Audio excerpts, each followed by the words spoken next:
Hi there, boys and girls. Welcome to another story time with Mr. Riddle. Today we're going to read Pickles to Pittsburgh. It's the sequel to Cloudy with a Chance of Meatballs. Again, written by Judy Barrett and illustrated by Ron Barrett. Pickles to Pittsburgh. Oh, on the very first page there's a postcard. It says, "Dear Henry and Kate, I'm having the best vacation ever, but I don't get much rest. I really wish you were here. Our group travels around in a big blue bus, and somehow it manages to climb up the tallest and bumpiest mountains, and around some of the biggest plants I've ever seen. We visited many unusual places, and met the local people, and even helped them out with some of their chores. I'm taking lots and lots of pictures because this place is hard to believe. I can't wait till I see you next Thursday. Love and hugs, Grandpa." Do you remember Henry and Kate from the last story, Cloudy with a Chance of Meatballs? And do you remember Grandpa? He's taking a vacation, a trip. Oh, pages are stuck together. Just a moment. We all missed Grandpa an awful lot. His Saturday morning pancakes, his mostly funny jokes, and especially his wonderful bedtime stories. Tomorrow would be Thursday, and he'd be home. I could hardly wait to hear where he had been and what he had done. To pass the time, we helped Mom make spaghetti and meatballs for dinner. Henry made the largest meatballs we'd ever seen. They barely fit into the pot. Mom thanked us for helping, but asked that the meatballs be much smaller next time. Remember, we've talked about how you can help in the kitchen. You could set the table. You could fix some of the drinks. There's things you could do around the house.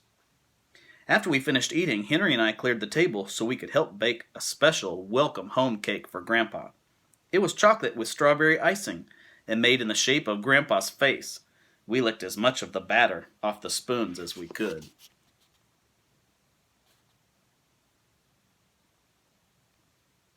I think that does kind of look a little bit like Grandpa, doesn't it? See his little bow tie? Just a moment.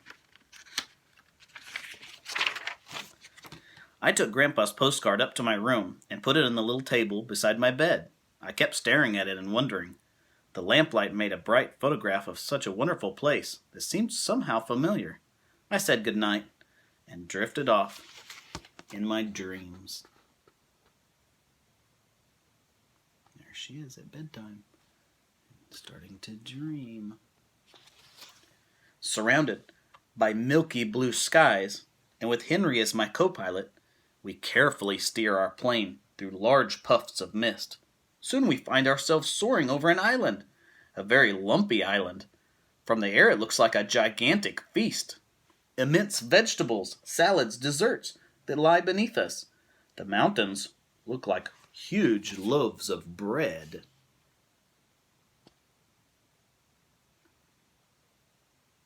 She's dreaming about visiting a place that looks like lots of food. We decided to take a closer look and prepare ourselves for a bumpy landing, avoiding some broccoli and narrowly missing a tremendous hamburger on an oversized bun. We come down and taxi on what appears to be giant strips of bacon crisps. They are coming in for a landing. Look, the runway looks like strips of bacon. That's different. Henry and I step down from the plane and look around in awe. Before us lies a strange but wonderful landscape. We are surrounded by larger-than-life vegetables. Nearby is a lake that smells like breakfast, bordered by leafy jungles of lettuce that resemble a tossed salad.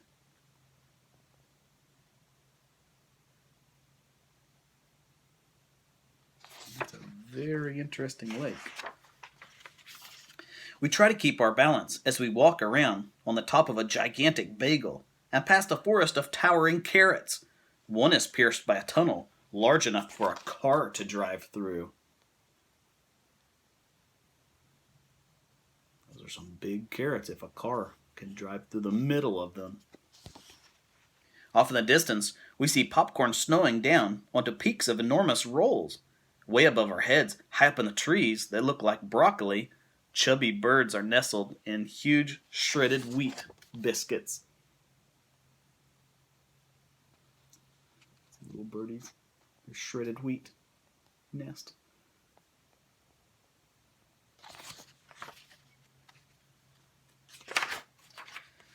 Ahead of us, at the end of a long road, lies what looks like an abandoned town. Eager to know where we are, we start walking toward it. Sweet-smelling rain begins to fall. It collects in hundreds of open containers that are lined up in a field beside the road. Lots of orange puddles are everywhere. It's orange juice.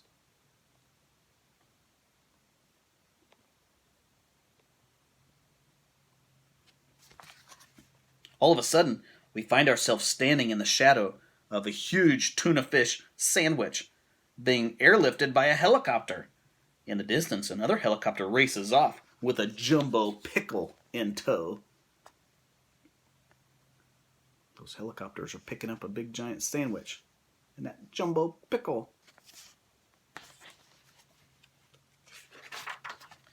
When we reach what is left of the town, we see the remnants of a sign welcoming us to a place called Chew and Swallow. Somehow, I know I've heard that name somewhere before.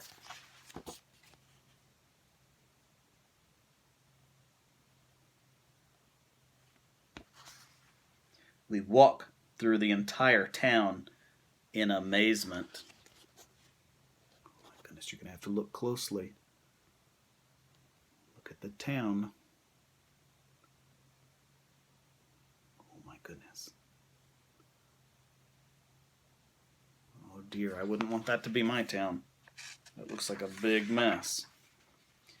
Up ahead are lots of workers wearing helmets and dressed in matching uniforms. They're loading huge potatoes onto a truck.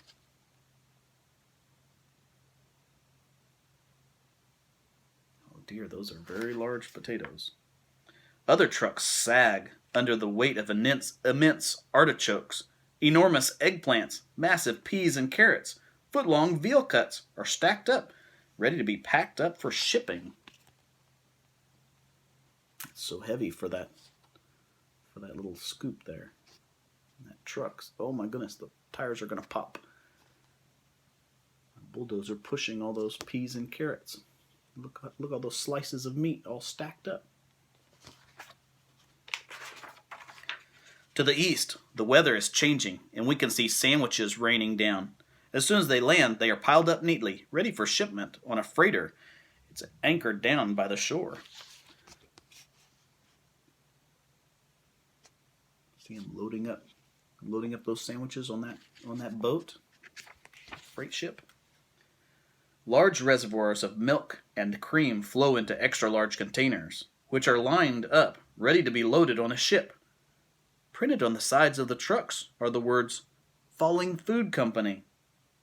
Large food for large and small countries. Free.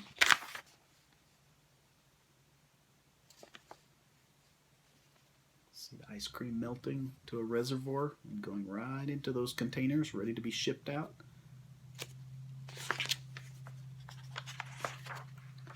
One of the workers tells us that Chew and Swallow used to be a very ordinary little town, except instead of weather, food rained down from the sky for breakfast, lunch, and dinner.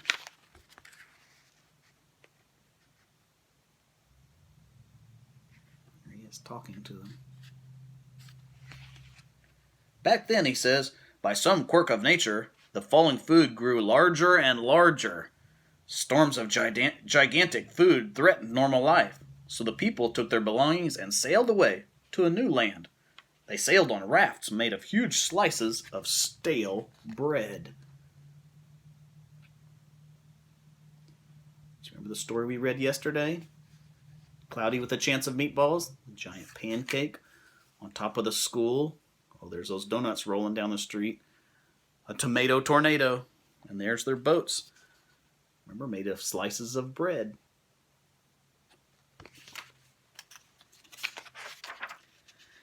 They returned years later to see what had happened to Chew and Swallow. They discovered an endless food supply. They decided to create the Falling Food Company. coming back to Chew and Swallow to see what had happened to their town. Now daily shipments are made to all parts of the world, from the smallest towns to the largest cities.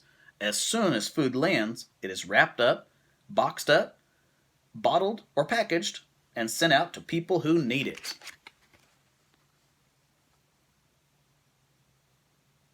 They all were airplanes, trucks, boats, even a horse delivering food to different parts of the world. North, south, east, and west, all over the world. Even with poverty and drought, in different places of the world where it may be too dry or they may not have very much money, throughout the whole world, there's different places. And they look much different from where we live. There's always food for everyone. People are cutting up and taking slices of food to eat. They're sharing. That's nice. Henry and I think this is a great idea. We wish we could stay and work here, but I don't think they hire kids. And besides, it's getting late. We hate to leave, but we really have to be heading home. Mom's expecting us for dinner. The workers give us a 2-foot wide chocolate chip cookie, which we carry back to the plane. It just barely fits through the door. Oh my goodness, a big giant chocolate chip cookie. Maybe you can help Mom and Dad make cookies. We buckle up. I rev up the engine and we start rolling down the bacon runway. As everyone waves goodbye, we can see dinner approaching from the west. Spaghetti and meatballs, I think. As we gain altitude, Chew and Swallow slowly vanishes in the distance. There they are waving. See you later. Flying away. Just then, my alarm clock woke me up with a jolt. It was finally Thursday, and I wanted to get to school fast. The sooner I got there to school, the sooner I'd get home, and the sooner I would see Grandpa. Remember, she was dreaming.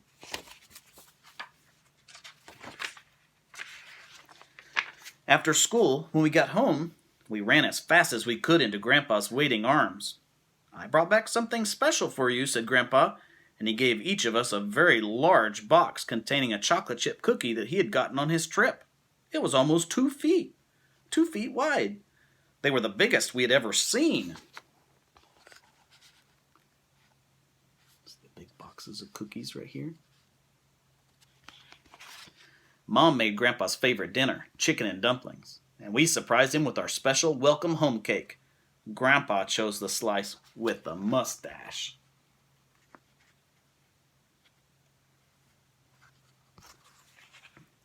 By the time dinner was done, it was late, and Grandpa was tired. When he was all tucked into bed, we knocked on his door and gave him an extra goodnight kiss. Then I told Grandpa the most wonderful tall-tale bedtime story he'd ever heard. It began, "Surrounded by milky blue skies, and with Henry as my co-pilot." That's how the beginning of our story. Remember her dream? That's how it started. Grandpa stayed awake till the very end. Then he looked at us with a very funny glint in his eye and said, "Wait till I show you my pictures that I took on my trip." He drifted off into a world of his own wonderful dreams. There they are telling stories. And that's the end. On the back it actually shows a map. All the different places right there by Chew and Swallow. And the different weather storms that are going to be moving in. But I want to look back at this last page. Were you looking closely? Right beside Grandpa. Right by his bed. Do you see the little pictures over here? They look sort of familiar. I wonder if maybe the pictures he took were some of the places that she dreamed about when they came to visit Chew and Swallow. Pickles to Pittsburgh. I hope you enjoyed our story. I'll see you tomorrow. Bye-bye.